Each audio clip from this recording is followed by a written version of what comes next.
All right, what are we up to today? So we have spent the past few times talking about probability.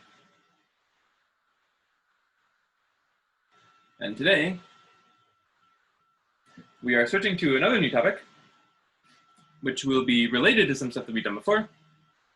So we are going to be talking about some advanced counting techniques, but maybe more specifically, we'll talk about recurrence relations.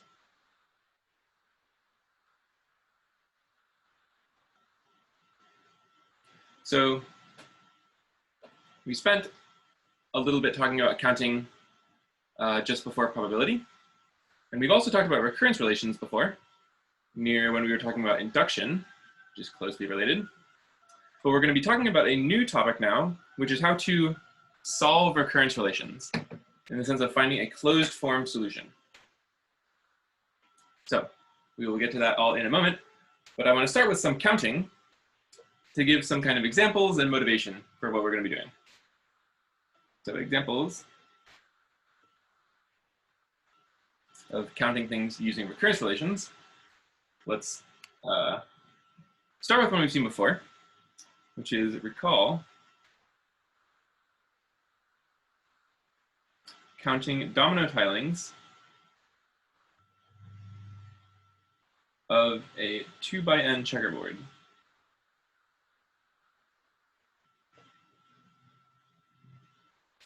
So if we call an the number of 2x n tilings, then we can construct a recurrence relation that determines the values of an. Namely, let's get some base cases. A1, that's the case of a 2x1 checkerboard, which looks like this. And there is only one way to tile that with dominoes, which is to put one domino like that. So A1 is equal to 1. And A2, now for a 2x2 checkerboard, there are two ways to tile it. Namely, we can put the dominoes vertically or horizontally. So A2 is equal to 2. And for n greater than 2,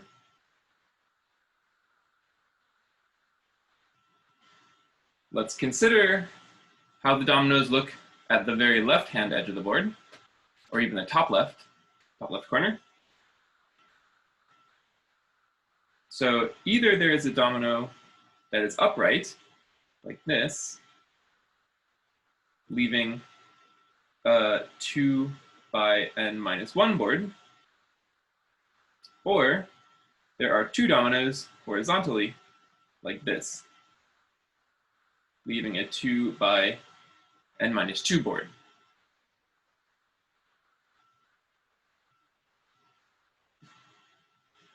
So the number of ways to tile an 2x n board, which is a sub n, is equal to the number of ways to do this plus the number of ways to do this by our good old sum rule. So this is an-1 plus an-2.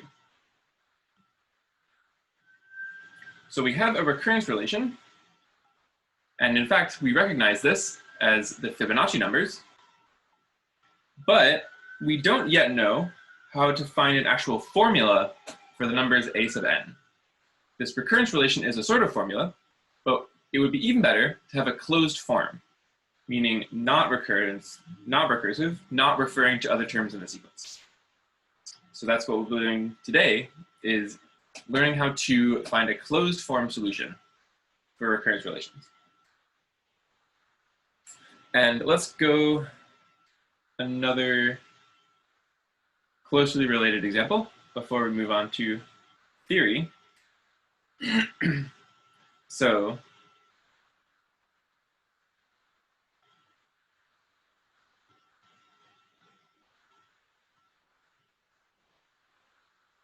we'll consider a 2x n checkerboard as we did before.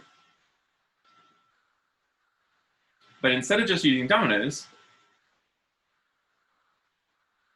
So we'll have dominoes, which are 1 by 2 pieces. And we'll also have 2 by 2 pieces, which are, I mean, what it sounds like, they are square, 2 by 2 square. So how many ways are there to tile a 2 by n board like this? So we can perform a very similar sort of analysis. A1, again, there's only one way to tile this because it has to be a domino straight up. There's no way to fit a square in there. But when we get to A2, now there are 3 ways.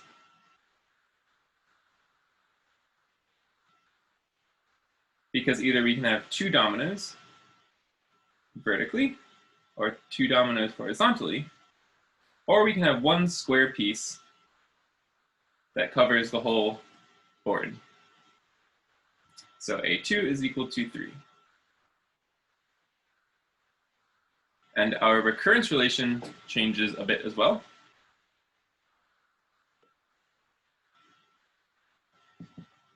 We can do the same sort of analysis by looking at what kind of block is covering the top left square.